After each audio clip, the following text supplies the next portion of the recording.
Dear friends, अभी हम इस वीडियो में Assam directorate of health services जो ग्रेड 3 टेक्निकल का एग्ज़ाम हुआ था, उस एग्ज़ाम का जो पहला 10 क्वेश्चंस है, उन पहला टेस्ट के 10 क्वेश्चंस मैंने सॉल्व किया है।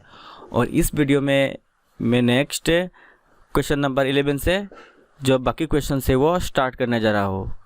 अगर आपने पहला 10 क्वेश्चन नहीं देखा तो प्लेलिस्ट में जाकर आप उन 10 क्वेश्चंस देख सकते हो। अभी मैं क्वेश्चंस 11 से क्वेश्चन सॉल्व करके आगे तक बढ़ूंगा। तो इस क्वेश्चन को देखिए। Question number 11, Avesta is the holy book of which religion. नीचे 4 ऑप्शन में 4 रिलीजियन के बारे में बताए गए हैं।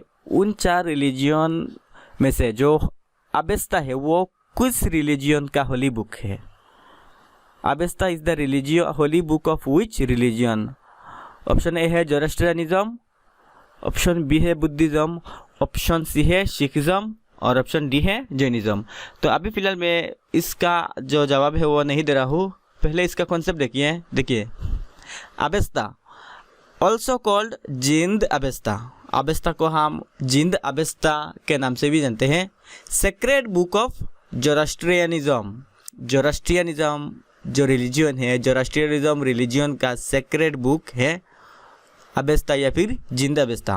Containing its cosmogony, law and liturgy, the teaching of prophet Zarathustra. और इस बुक में जो जिन अवेस्ता है उस बुक में क्या क्या कंटेन है, क्या क्या रखे गए हैं? कॉस्मोगोनी मतलब जो सृष्टिशील है, जो क्रिएटिव चीज़ है, जो सृष्टिशील है। लॉ मतलब आइन कानून, एंड लिटर्जी मतलब जो उपासना है। और also the teaching of prophet Zoroaster, जो प्रोफेट जोरास्ट्र के जो टीचिंग्स है उन टीचिंग्स भी इस अवेस्ता बुक में, होली बुक में मौजूद है। The extent Avesta is all that remains of much larger body of scripture. Scripture मतलब क्या है? स्क्रिप्चर मतलब होली बुक है, जो धर्मशास्त्र है वो होली बुक मतलब स्क्रिप्चर है। और उस होली बुक जो स्क्रिप्चर है, उस होली बुक का कुछ रिमेनिंग जो है वो जोरास्ट्रियनिज्म है। Apparently Zoroastrians transformation of a very ancient tradition, वो जो है ट्रेडिशंस है ना वो बहुत ही पुराना है। तो अभी आप बताओ इसका आंसर क्या है? Avesta is the holy book of which religion? तो आपने देखा ही होगा Zoroastrianism is the holy book of, Avesta is the holy book of Zoroastrianism. जो जोरास्ट्रियनिज्म रिलीजियन है उस रिलीजियन का होली बुक है अवेस्ता। तो इसका आंसर है ऑप्शन नंबर ए। जोरास्ट्रियनिज्म को हम जिंद अवेस्ता के नाम से भी जानते हैं। नेक्स्ट क्वेश्चन देखिए। Who wrote the Harry Potter series of books? जो Harry Potter book of series है उस बुक्स को किसने लिखा है? Jonathan Steel, Salman Rushdie, J.M. Coetzee and J.K. Rowling. तो देखिए यहाँ पर जो Harry Potter book of series है ना उस बुक को J.K. रोलिंग ने लिखा है, Harry Potter series of books को। तो इसका आंसर क्या हो जाएगा? Harry Potter book of series is written by J.K. Rowling, option number D. यहाँ पर उनका तस्वीर है। क्वेश्चन नंबर 13 देखिए। What is the other name of Chanakya? Chanakya जो है, चाणक्य का दूसरा नाम क्या है? चाणक्य का दूसरा नाम उदय, कौटिल्य, बनभट्ट और चंद्रगुप्त।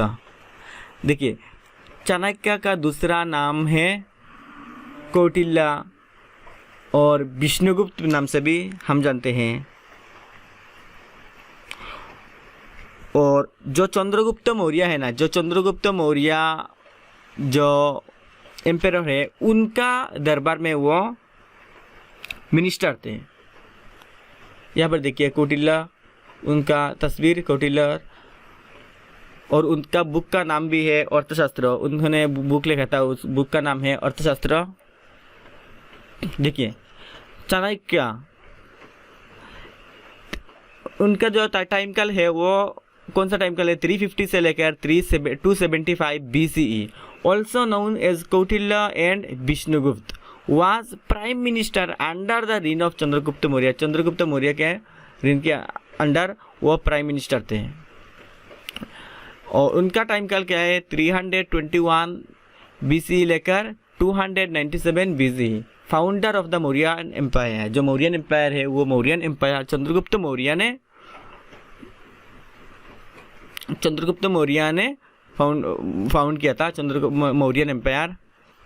तो इसका आंसर क्या है, what is the other name of Chanakya. तो चाणक्य का अदर नेम है कौटिल्य, और उनको विष्णुगुप्त नाम से भी हम जानते हैं। और वो किसका दरबार में वो मिनिस्टर थे, वो चंद्रगुप्त मौर्य के दरबार में मिनिस्टर थे। और उन चाणक्य का जो बुक्स है, बुक का नाम क्या है, चाणक्य का बुक का नाम अर्थशास्त्र है। क्वेश्चन नंबर 14 देखिए, who was the first human to walk in space. Question number 14 देखिए, who was the first human to walk in space.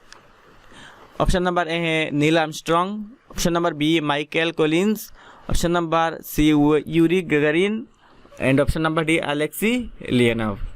तो यहाँ पर देखिए ये जो आंसर है ना, ये अकॉर्डिंग टू ब्रिटेनिका, मैंने ब्रिटेनिका से ये जो आंसर है ये आंसर यहाँ पर पुट आउट किया,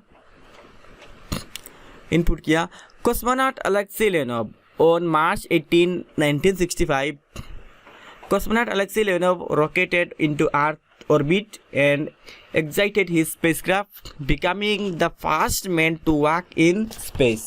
He floated for an accelerating 10 minutes, लगभग 10 मिनट्स वो फ्लोट करते रहे और वो become the first man to walk in space. उनका नाम है कॉस्मोनॉट अलेक्सी लेनोव।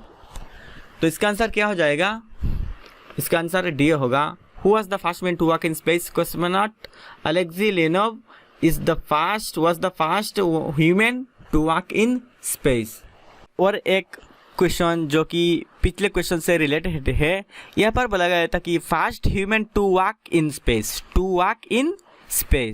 और यहाँ पर बोला गया है कि first man to go in space. यहाँ पर वॉक नहीं है, गो इन स्पेस। तो यहाँ पर देखिए अकॉर्डिंग टू nasa.gov.in, नासा के वेबसाइट से मैंने इसका जो आंसर है वो लिया है। First man to go into space Yuri Gagarin, जो कि रशिया में से हैं। First women to go into space वो है वेलेंटिना तेरेस्कोवा, और first Indian to go into space वो है राकेश शर्मा।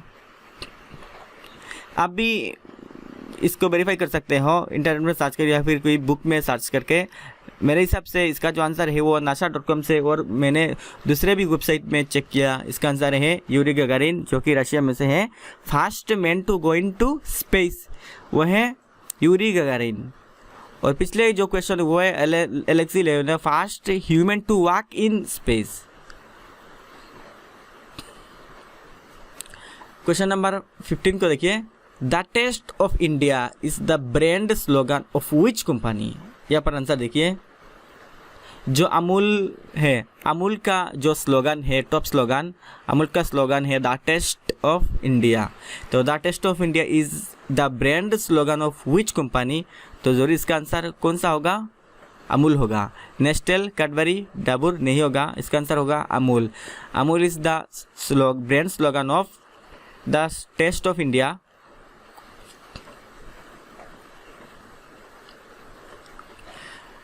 नेक्स्ट क्वेश्चन देखिए, how many Lok Sabha members represent Assam in the Indian parliament. Indian parliament में हमारा स्टेट आसाम से कितने लोकसभा जो सीट है वो आप बताइए। Option A 27, option B 14, option C 16 and option D 24। तो शायद आपको पता होगा इसका जवाब।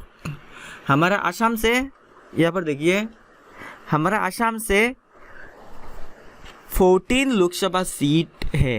मतलब हमारा आसाम से 14 MP इलेक्ट होकर इंडियन पार्लियामेंट में जाते हैं। 14 MP या फिर 14 सीटें हमारा आसाम में से इलेक्ट होकर, हमारे द्वारा इलेक्ट होकर इंडियन पार्लियामेंट में जाते हैं, जो कि 100 में से 3.03%।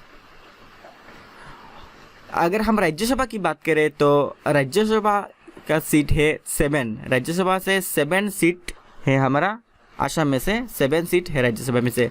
तो इसके बाद 2 से गुना करें तो 14 हो जाएगा। तो यहाँ इस तरह आप याद कर सकते हैं, राज्यसभा में से 17 सीट है और लोकसभा में 14 सीट है। तो इसका आंसर क्या हो जाएगा? 14 number of Lok Sabha members represent from Assam in Indian parliament. इसको देखिए, where is the headquarters of the international labour organisation ILO, उसका फुल फॉर्म है international labour organisation situated. Option A है न्यूयॉर्क, ऑप्शन बी है वाशिंगटन DC, ऑप्शन सी है Geneva and option D है burn.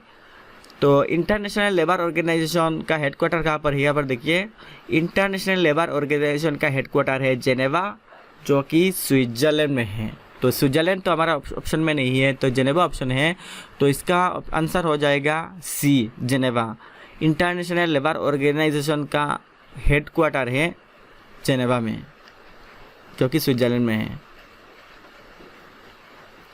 Question number 18 देखिए, who among the following was the founder of slave dynasty in India? हम India में slave dynasty का जो founder है वो कौन है? अभी मैं फिलहाल आंसर नहीं बता रहा हूँ, पहले आप यहाँ पर नोट्स देखिए, उसके बाद डिसाइड कीजिए इसका आंसर क्या होगा। देखिए, द स्लेव डायनेस्टी जो कि 1206 AD में स्लेव डायनेस्टी फाउंड हुआ था। इसका जो फाउंडर है वो है कुतुबुद्दीन ऐबक, जो कि 1206 से लेकर 1210 AD तक उनका ऋण है। उसके बाद आराम शाह कुतुबुद्दीन, जो कि 1210 से लेकर 1211 तक। उसके बाद इल्तुतमिश 1211 से 1236 AD तक। उसके बाद रुकुनुद्दीन फिरोज शाह 1236 से लेकर 1236 AD तक, जो कि 1 साल था। उसके बाद रज़िया सुल्तान 1236 से लेकर 1240 AD तक। उसके बाद मुइज़ुद्दीन बहराम, जो कि 1240 से लेकर 1242 तक। उसके बाद गयासुद्दीन बलबन 1266 से लेकर 1286 AD तक। उसके बाद मुइज़ुद्दीन के बाद वो है 1287 से लेकर 1290 तक AD तक।